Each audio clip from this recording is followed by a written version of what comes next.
안녕하세요. 서울 S치과 최승원 원장입니다. 오늘은 임플란트 수술 후에 생길 수 있는 부작용들에 대해서 한번 알아보겠습니다. 이제 임플란트는 보통 이렇게 위턱에 심기도 하고 아래턱에 심기도 하는데요. 이제 임플란트에 관련된 부작용에서 가장 이제 저희가 이제 시술하면서 조심해야 될 게 아래턱뼈에 심을 때는 이와 같이 흰색 선이 여기 이렇게 지나가는 게 보이는데요.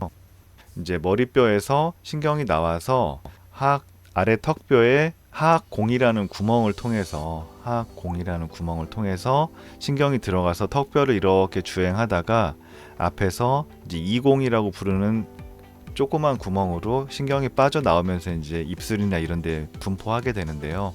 이 굵은 신경이 저희가 이제 아래 턱뼈에 있는 아래 하자를 써서 하치조 신경이라고 부릅니다. 그래서 하악에 아래턱뼈에 임플란트를 심을 때는 이 하치주 신경을 건드리지 않게 하는 게 이제 가장 중요하겠죠. 그래서 CT를 통해서 남아있는 뼈의 하치주 신경까지의 거리를 정확히 측정을 하고 여기를 감안해서 이제 임플란트의 길이를 결정을 한 후에 임플란트를 심게 되는데, 임플란트 관련 부작용에서 신경마비, 신경손상 이런 말들을 많이 들어보셨을 텐데요.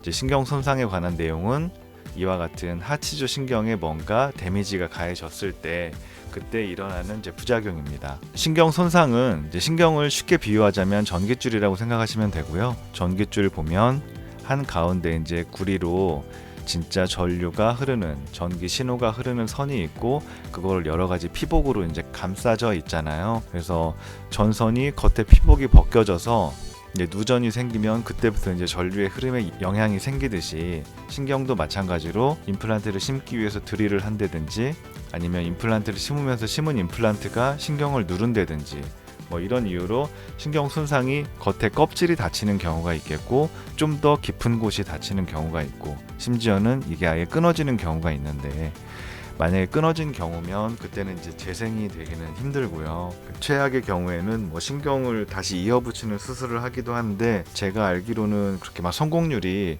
뭐 100%에 가깝거나 이러지는 않고, 신경이 끊어진 경우에 이제 신경을 접합시키는 수술을 하기도 뭐 이거는 이제 어쩔 수 없이 해야 되는 선택이니까 그렇게 수술을 하기도 하고 하는데, 신경이 완전히 끊어진 경우면 신경 손상이 영구적으로 갈 가능성이 높다라고 생각하시면 되고요. 그래서 신경 손상이 오면 여기서부터 이 신경이 지배하는 영역이 아래 턱의 턱 끝이나 입술 근처인데 그 부분의 감각이 둔해지고 감각을 느끼기가 많이 힘들어져서 좀 일상생활 하는데 지장이 생길 수가 있습니다. 그래서 이런 부분들이 이제 절대 일어나서는 안 되는, 피해야 될 부분이고, 신경이 완전히 끊어지지 않고 그냥 겉에 껍질만 다쳤거나 이런 경우는 적절한 투약과 시간을 기다려주면 대부분 회복되는 경우가 많으니까 임플란트 시술 후에 감각 이상이 왔다고 해서 너무 막 이게 영구적으로 가는 거 아닐까 하고 너무 걱정하기보다는 신경 손상의 상태가 어떤지 정확히 진단을 하고 그에 맞는 적절한 치료를 받으셔야 되겠습니다.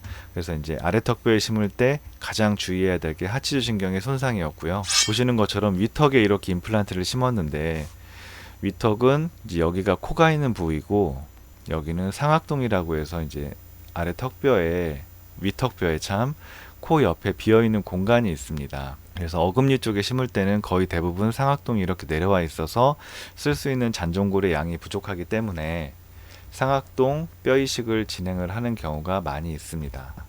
이제 상악동 뼈 이식 관련해서 이제 생길 수 있는 부작용이, 상악동 내부는 얇은 막으로 이렇게 둘러싸여져 있는데요. 이제 저희가 뼈 이식을 할 때는 이제 치주정 접근을 해서 임플란트를 심는 구멍을 통해서 이제 막을 들어 올리면서 뼈 이식을 하는 경우도 있고, 뼈 이식을 해야 되는 양이 많을 때는 옆에 창문을 열어서 윈도우를 형성을 해서 그 옆을 통해서 이제 막을 다 들어 올리고 광범위하게 뼈 이식을 해야 되는 경우도 있습니다. 근데 상악동 뼈 이식 관련해서 이제 가장 많이 발생하는 게 이 막의 찢어짐인데요.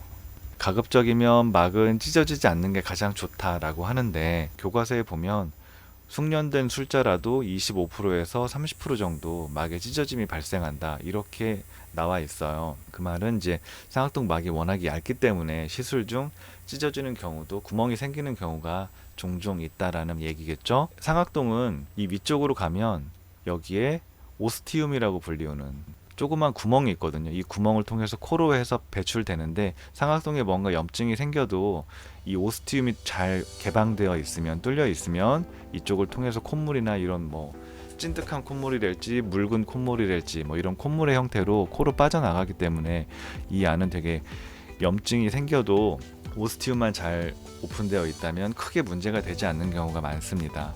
하지만 운이 나쁘게도 상악동 막이 찢어지고 골이식제가 많이 들어갔는데, 이게 이제 이식제가 엉겨 붙어서 어느 정도 오스티움을 막을 수 있을 만한 사이즈가 된 채로 스물스물 올라가서 오스티움을 막게 되면 여기서 코로 빠져나갈 수 있는 구멍이 닫히기 때문에, 항상 모든 게 마찬가지지만 꽉 막혀 있는 공간에서는 균들이 증식하고 염증이 생기게 되거든요. 그래서 오스티움이 막히게 되면 상악동 안에 이제 염증이 생기게 되고, 이게 농이 생기면서 축농증. 그래서 왜 상악동 수술, 상악의 위턱의 어금니 부위에 발치를 하거나 임플란트 시술 후에 축농증이 생겼다, 그래서 수술을 하게 됐다, 뭐 이런 케이스가 있는데, 이게 이제 상악동 막이 찢어진다고 해서 이게 100% 이렇게 축농증이 생기는 건 아니고요. 막이 찢어진다고 하더라도 대부분은 오스티움을 통해서 다 빠져나가고 하는데, 공교롭게도 오스티움이 뭐 좁아져 있거나 막혀 있었다든지, 아니면 골 이식제가 공교롭게 오스티움을 막아버린다든지, 이런 불상사가 생겼을 때 이제 상악동의 축농증으로 이제 진행되는 경우가 생깁니다. 이런 경우는 결국에 이제 이비인후과에서 막힌 오스티움을 다시 뚫어주고 안을 깨끗이 닦아내는 내시경 수술이 필요할 수가 있는데요.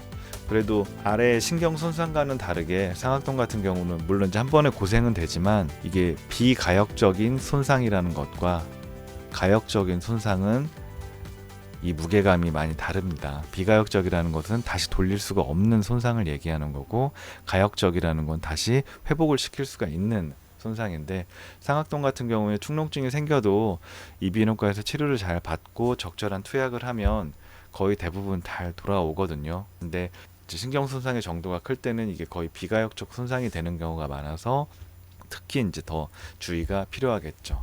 임플란트 관련해서 가장 조심해야 되고 또 가장 심각하게 여겨지는 손상, 하악의 신경 손상과 상악의 어금니 부위에 임플란트를 심으면서 발생할 수 있는 막의 찢어짐으로 인한 축농증. 그 상악동에 이거 축농증이라는 건 농이 축적됐다, 농이 쌓여 있다, 상악동 안에 농이 쌓여 있다는 뜻인데요.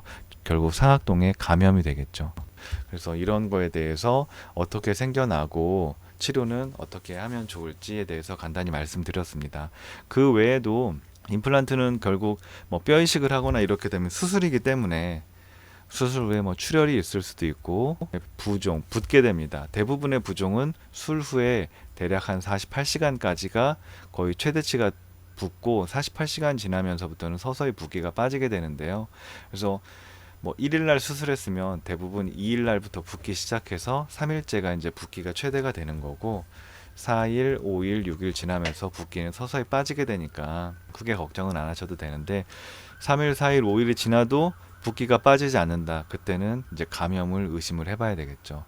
뼈 이식제나 아니면 수술 부위에 균이 들어가서 감염이 일어났거나, 이런 경우에는 이제 조기에 발견했다면 뭐 적절히 치료를 해서 감염증을 예방을 할 수도 있고, 만약 그게 이제 적절히 빠른 시간 내에 치료가 안 되면 나중에는 뭐 심어놓은 임플란트를 당분간 다시 빼고 아무는 걸 기다렸다가 다시 임플란트를 심는다든지 뭐 그렇게 해야 되는 경우도 있을 수 있습니다. 그리고 이제 그 하치조 신경의 손상과 상악동의 감염 말고 또 수술하면서 제가 조심해야 되는 게 이제 좀 이 감염에 관한 문제인데요. 환자분들 중에 어떤 분들이 이런 질문도 하세요. 감염이나 이런 거에 대해서, 그러니까 특히나 간단하게 임플란트를 심을 때는 그런 문제가 드문데, 뼈가 많이 흡수가 돼서 뼈 이식을 많이 해야 되거나 이럴 때는 말씀드렸던 출혈이랄지 부종이랄지 감염에 대한 문제에서 조금은 간단한 수식보다는 그런 현상들이 일어날 가능성이 높습니다. 그래서 감염에 가장 저항력이 있는 뼈 이식제는 무엇인가요? 뭐 이런 질문들도 가끔씩 제가 받았었는데, 글쎄요. 보통은 이제 뭐 이종골, 즉 동물뼈죠. 이종골이나 이런 것들이 감염에는 좀 더 저항을 한다라고 얘기는 하는데, 일단 감염이 되는 상황이 오면 뼈 이식제의 종류는 또 크게 영향이 없는 것 같기도 해요. 동종골을 썼을 때 감염이 좀 더 잘 일어나는 것 같다. 뭐 이종골을 썼을 때 감염이 좀 더 저항이 있는 것 같다. 합성골이 아무래도 감염에 대해서 좀 더 낫지 않느냐 이런 얘기가 있는데 확실히 막 밝혀진 거는 제가 알기로는 아직은 없는 것 같고요. 그냥 수술 중에 좀 더 주의를 하고 또 약 잘 챙겨서 드시고 하는 것들이 감염을 좀 예방할 수 있는 길이 아닐까 그렇게 생각을 합니다. 네, 오늘은 임플란트 수술 중에 생길 수 있는 혹은 수술 후에 생길 수 있는 여러 가지 부작용 플러스 오늘 말씀드린 거는 이제 합병증 정도라고 설명을 드릴 수 있겠는데 이런 부분들에 대해서 설명을 드려봤고요. 임플란트 수술